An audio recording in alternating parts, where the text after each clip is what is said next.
Shalom and welcome to another edition of Parasha Talk. I'm Rabbi Elliot Malamet in Highland Park, New Jersey, the Highland Park Conservative Temple Congregation Anshe Emet.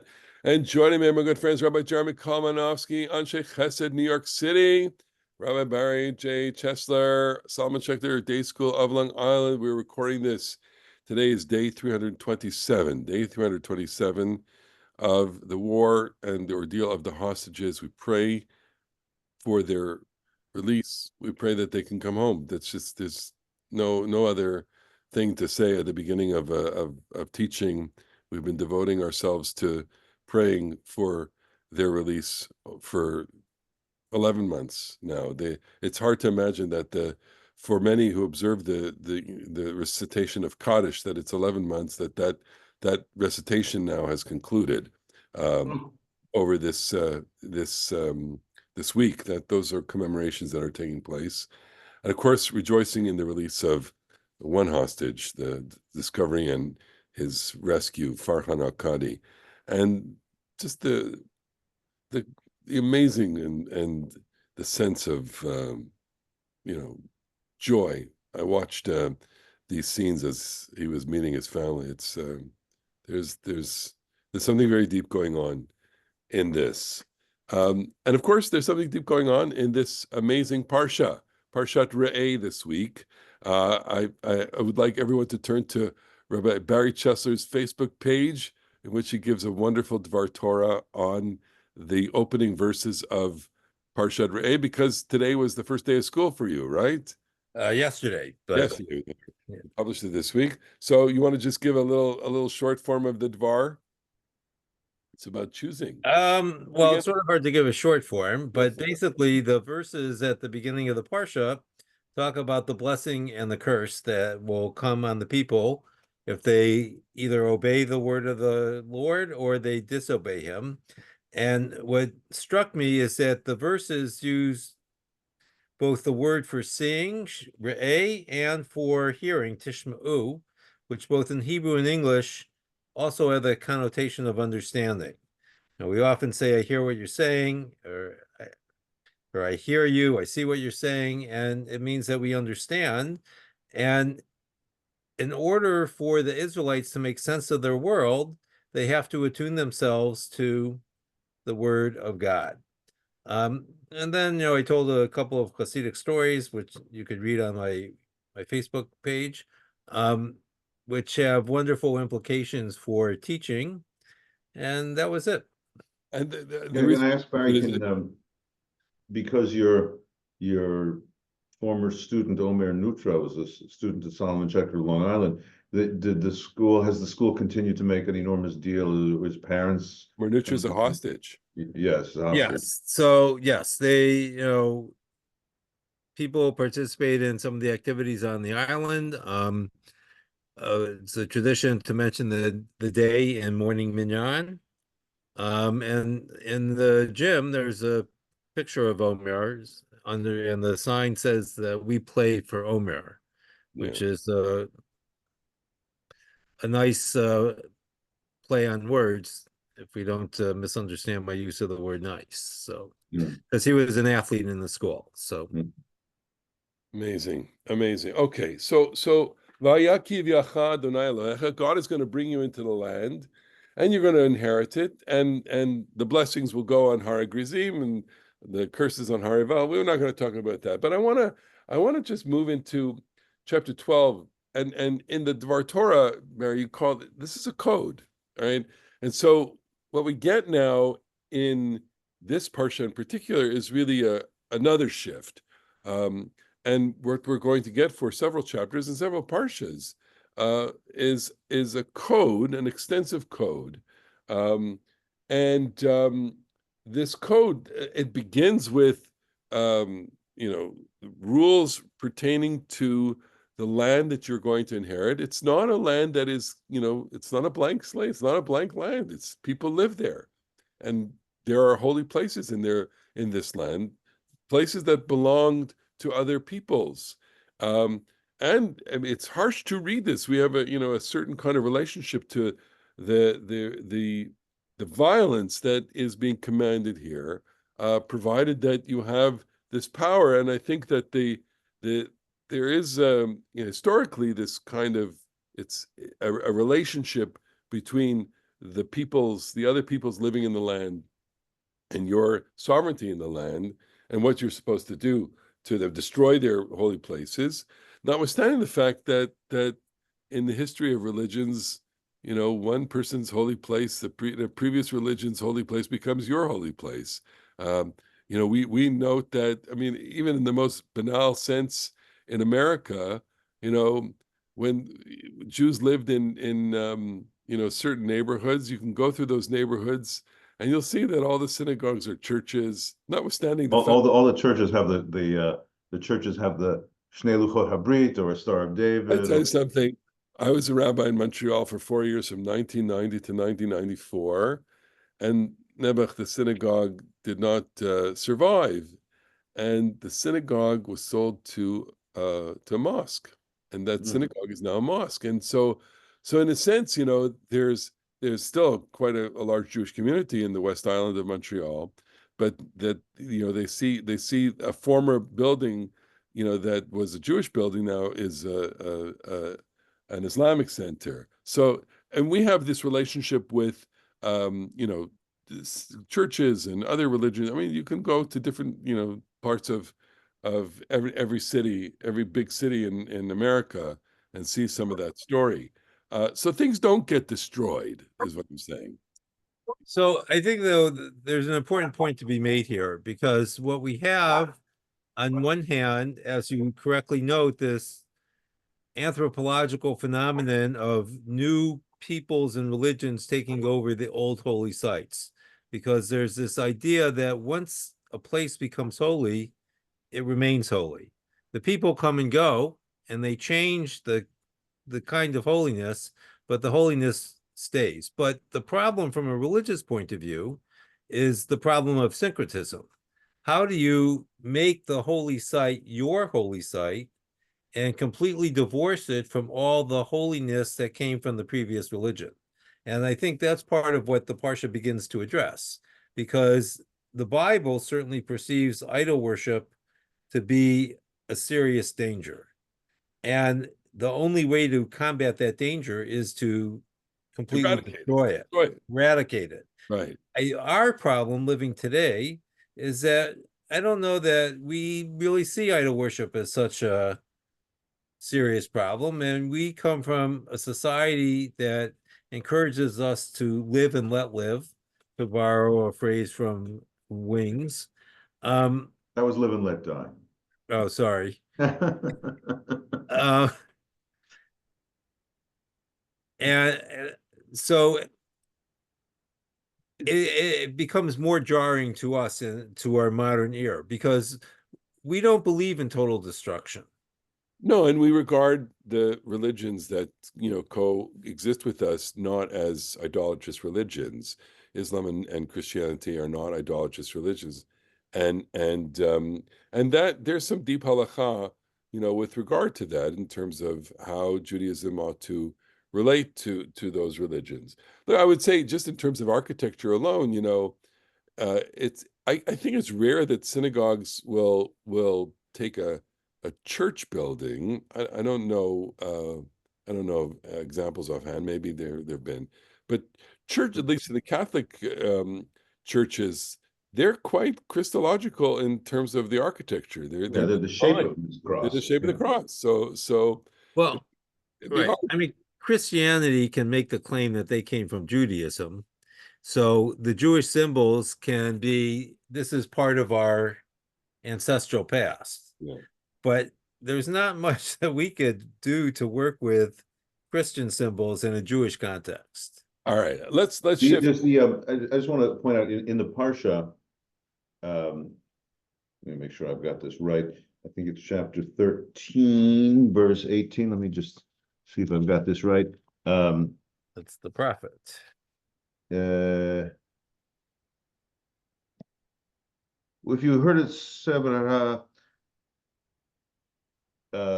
is this the Ir Hanidachat? The city that's been given over to idol worship. No, that's not the verse I meant.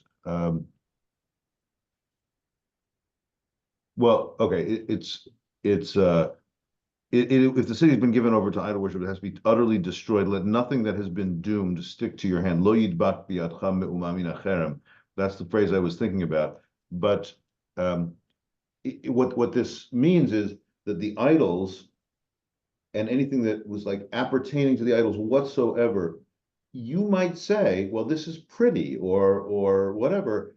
I can make use of it. You cannot make use of it. You have to utterly destroy it. But interestingly enough, in the rabbinic period, because the rabbis, at least certain of the places, lived in a very Greco-Roman society. There's a famous story in the Mishnah of Rabban Gamliel who goes to the bath house that has Aphrodite, statue of Aphrodite in the bathhouse. Waiting hall, yeah. And they say to him, Rabban Gamliel, what are you doing?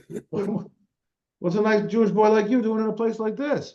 And he says, well, maybe that was wings. No, that was Bob Dylan.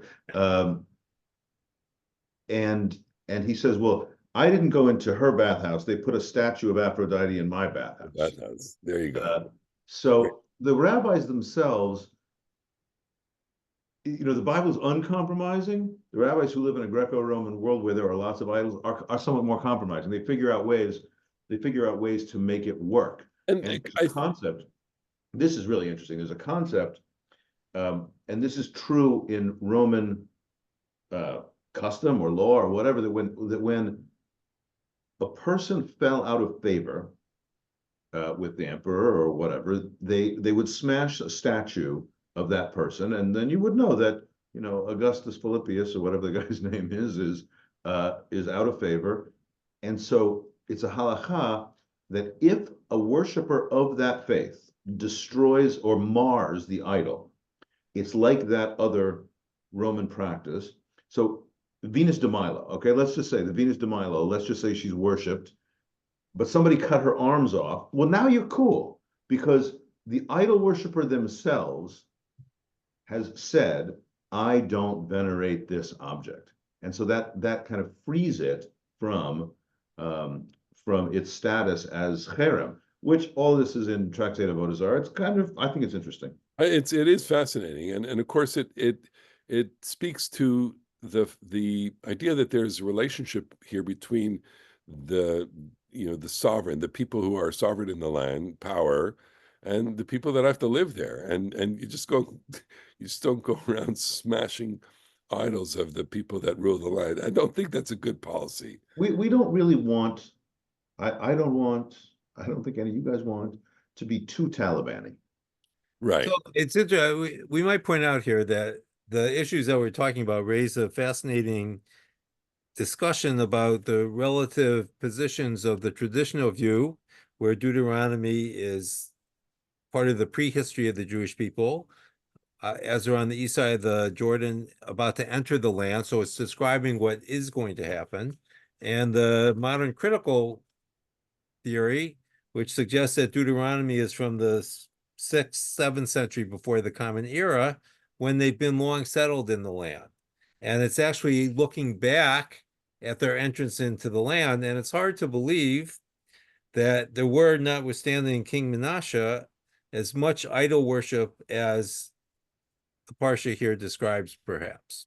It's a demon. It's there. It's in the background, and they have to figure out how to deal with it. And it's also, I think, it speaks to the idea of power. How are you going to use power in your land when you are there? And of course, it plays itself out right down to this day as Jews have power in the land. And what's the relationship between the state and non-Jewish places of worship?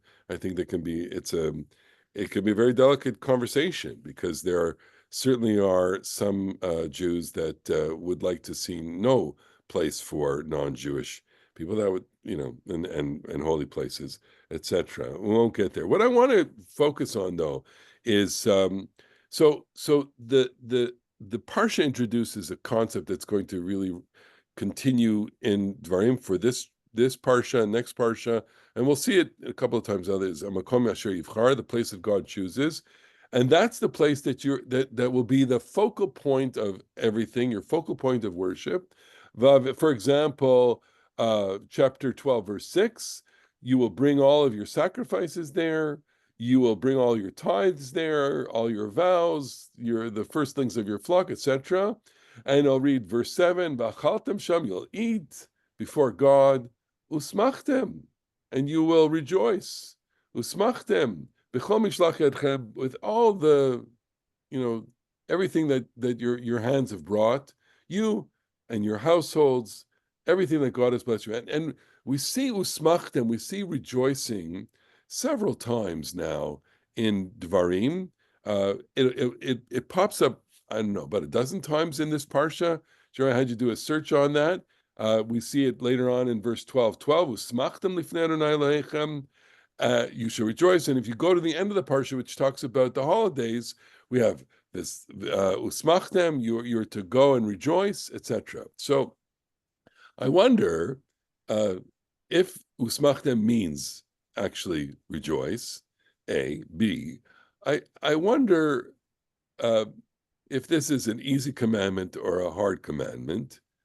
3, I wonder if people are motivated, and to what extent this has become a kind of idea in Judaism, contemporary Judaism, that especially when we experience terrible and tragic events and life goes on, and we'll get to examples of that in a second. So tell me what we think this means, and if our lives are organized around it. What does it mean, usmachtem?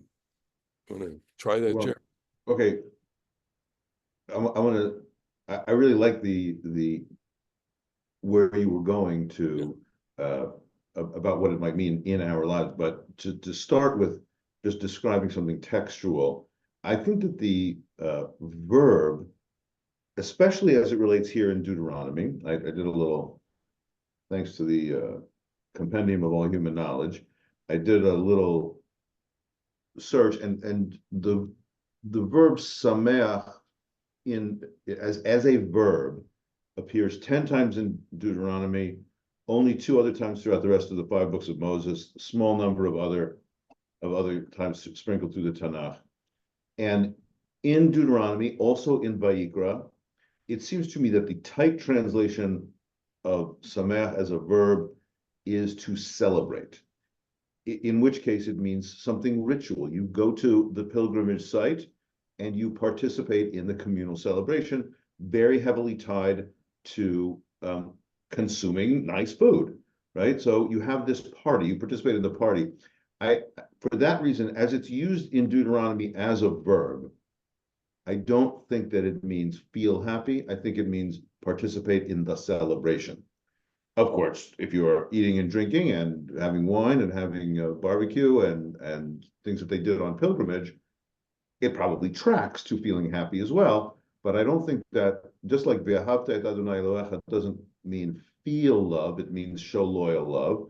And I think that V'samachta b'chagecha means probably something like take part in the big celebration. Now, as you alluded to, and Barry, you can say more about this, and if you choose to, like an anecdote that we were talking about. I really think it is incredibly powerful, the role that this has played in people, to kind of crack open suffering and extract some joy, to crack open the darkness and let the light, pour in, is just such a rich spiritual mission for people that, even when you may personally be not in the mood to participate in communal celebration, I think is just hugely important.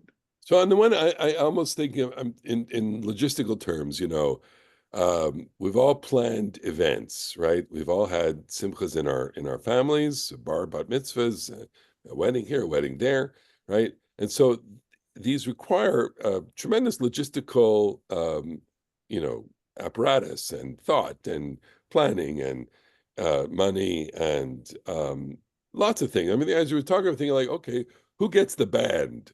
Who gets, is there usmachtem someone has to worry about music? Is there entertainment at these events?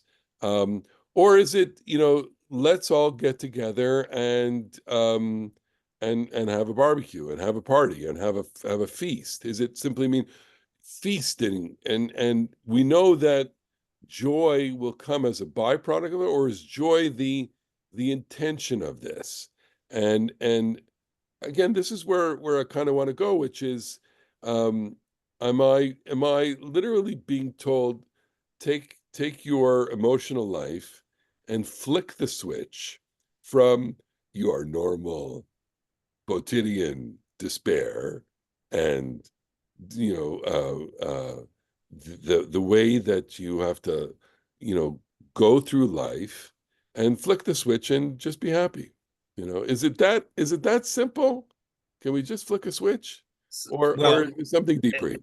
I spend some of my time listening to Daf Yomi, not on the current Daf. I'm actually in a different Masachet, and the Maggid Shiur, the rabbi does this particular Daf Yomi, mentioned that he quoted another rabbi. He said the most difficult mitzvah to observe is this one, V'samachta That's b'chagecha. the Vilna Gaon is apparently the author of that statement. Okay, and the reason is, how can you be happy for That's an it. entire week?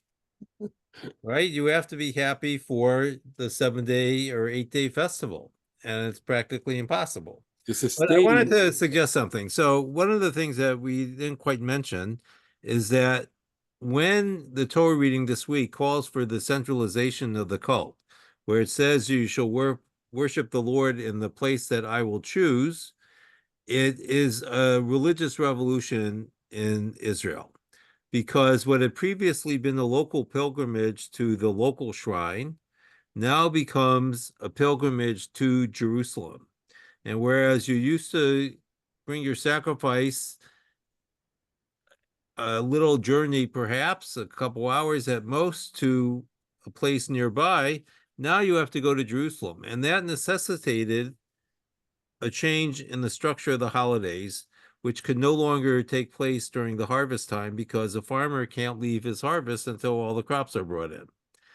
And it may be then that Visamachta is kind of a recognition that not everyone was happy with this centralization of the cult, and that you have to go to Jerusalem, and even though you may not be so inclined, you have to rejoice, because that is what the holiday is for. The holiday is about gratitude, and therefore you cannot let anything get in the way of your celebration of the holiday. The other thing that struck me, as I discussed before we started recording, is that the way Jeremy understands this, I think, is that simcha or misameach is a synonym for chagiga.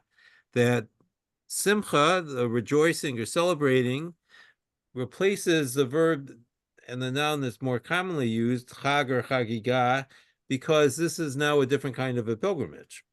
And so that the word simcha actually brings into play more than one meaning that actually can work quite nicely here.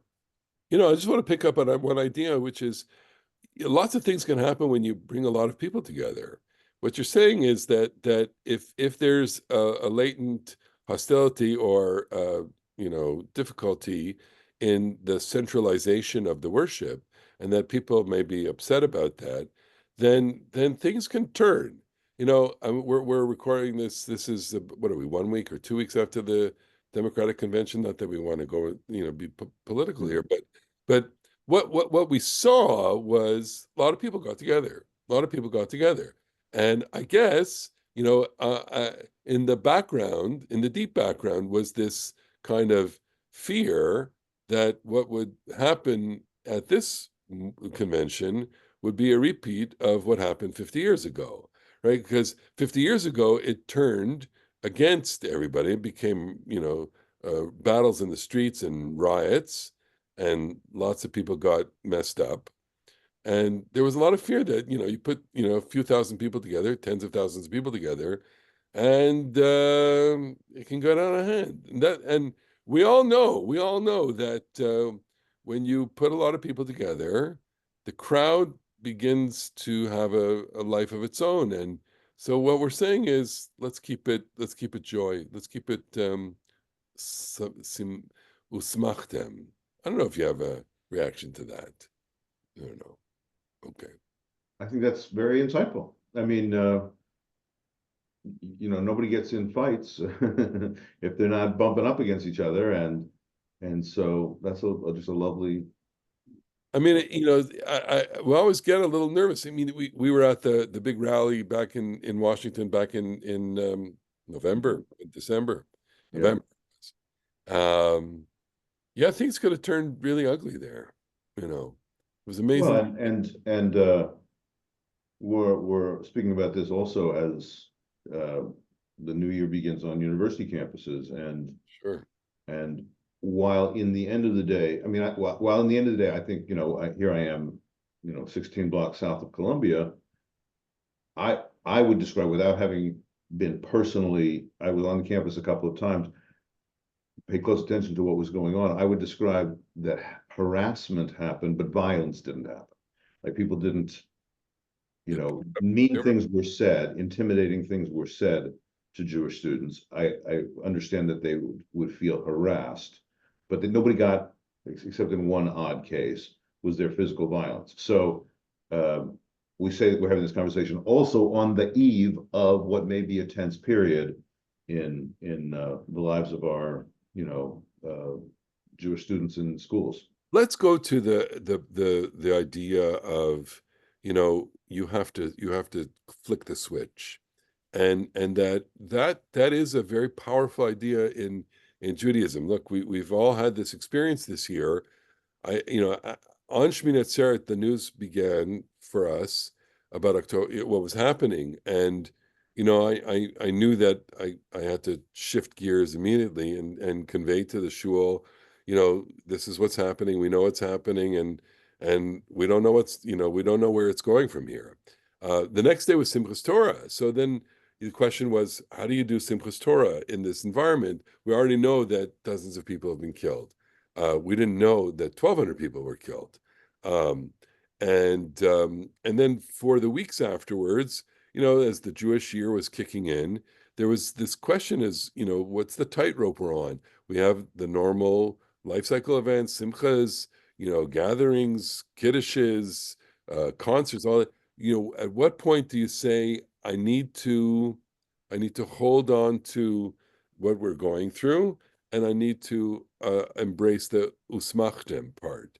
I think every community handled this differently. We walked our own tightrope with this, saying that part of us, acknowledges that we're in this unique moment of real catastrophe and mourning, and part of us understands that the usmachtem.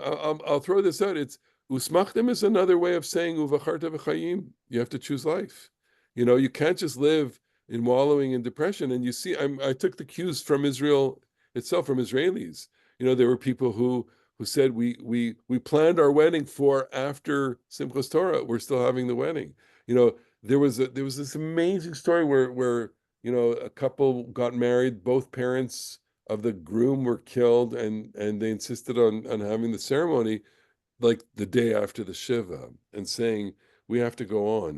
So Usmachtem takes on all sorts of different kinds of valences depending on where. Can I just tell you that we had a hostage family. I might have even said this on a previous recording. So about 2 or 3 weeks ago, we had the Chen family, the family of Itai Chen, who was killed on October 7th, but they still hold his remains, and his family, his dad is American, been in Israel for 40 years or whatever, but is an American citizen. Itai is an American citizen, and they came also to go to the Democratic Convention.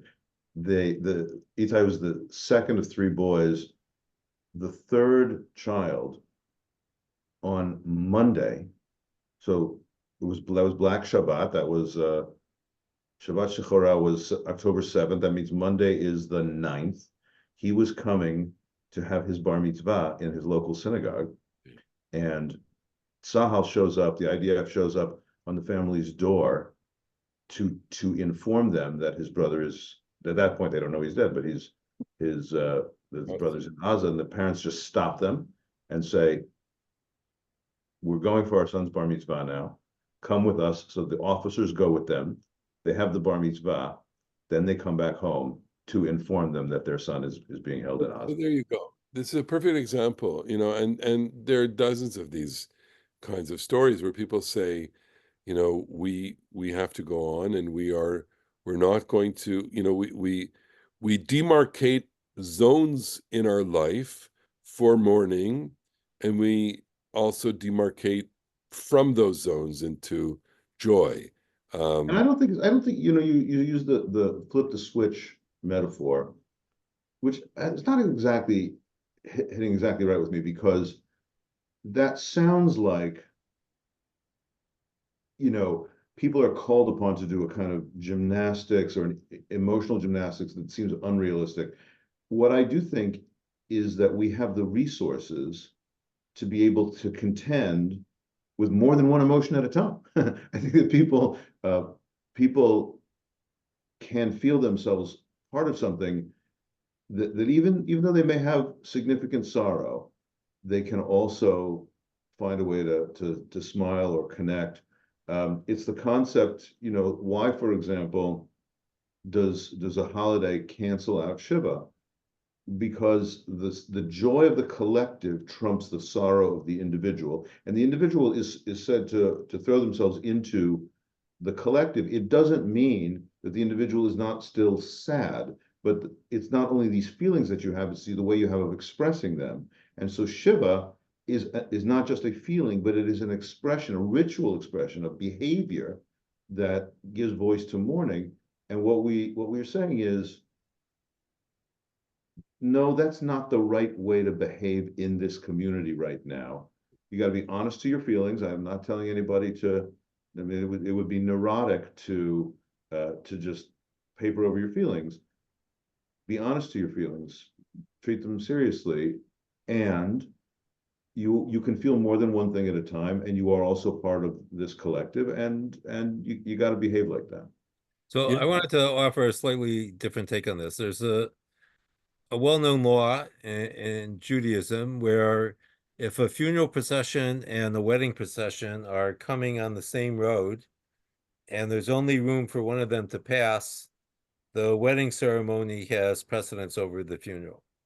And there was a year in my school where a student unfortunately died during the course of the year, and I spoke at graduation. And what struck me when I was speaking then is the nature of death is that it's permanent. The nature of happiness is that it's not. And we as a community cannot sacrifice those moments when we might find joy, because we could always turn to death. It will be there after the celebration, and we could come back to it. But if we don't have the joyful moment in its time, we may not be able to reclaim it again. And therefore, the preciousness of life is such that we must choose to celebrate and then come back to the mourning, because if we mourn first, we never may get back to the celebration. Love.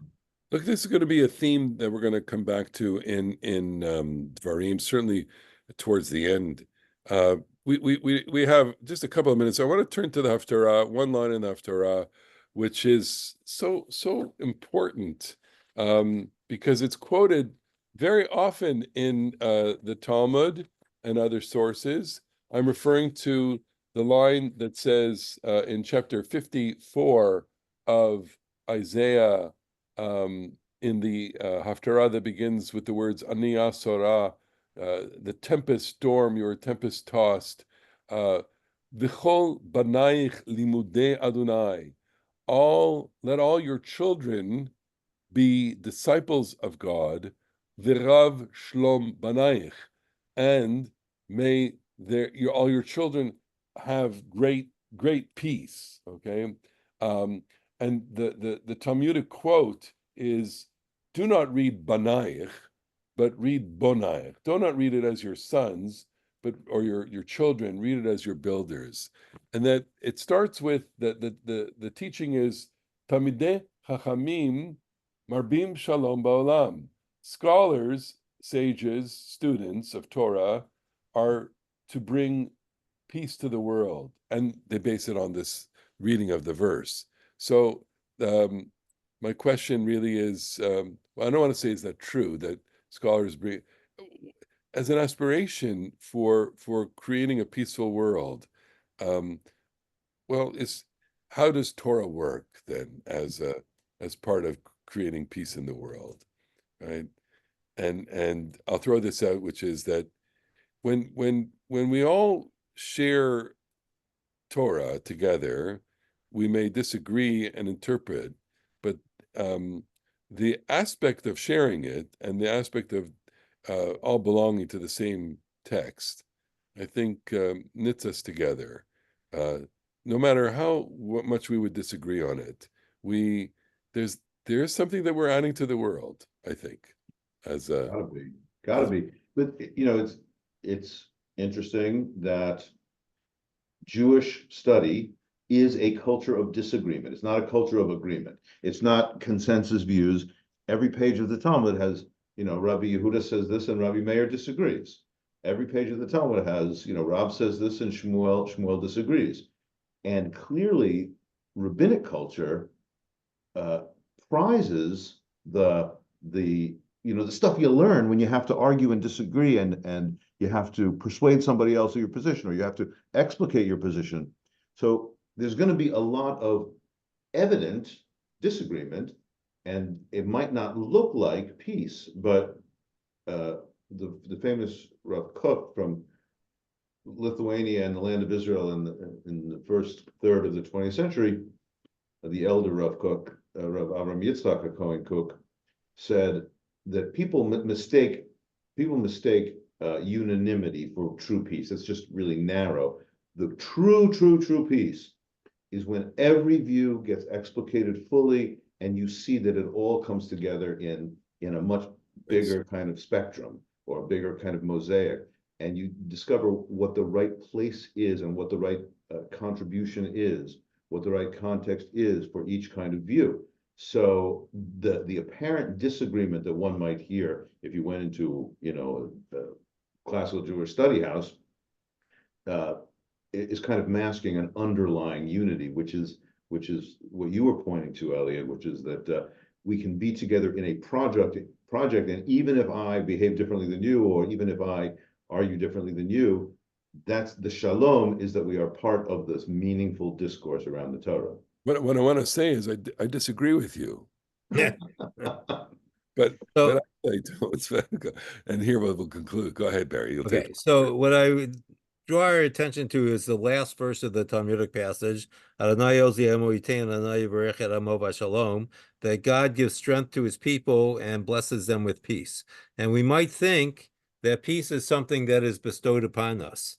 But the original drash, the Al Tikri, don't read Banayach, your children, but read, in at least one version of it, your builders, is to suggest that peace is not passive, but it must be built.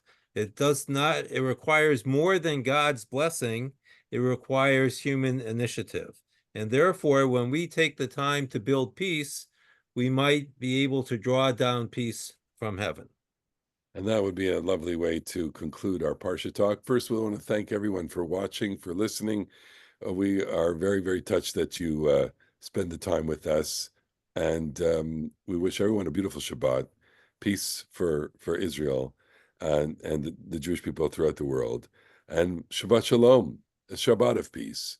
And everyone, as we turn the corner on the summer, which is what this weekend is going to be, looking forward to the countdown to a new year as well. Shabbat Shalom. See you next week on the next edition of Parsha Talk. Shabbat Shalom.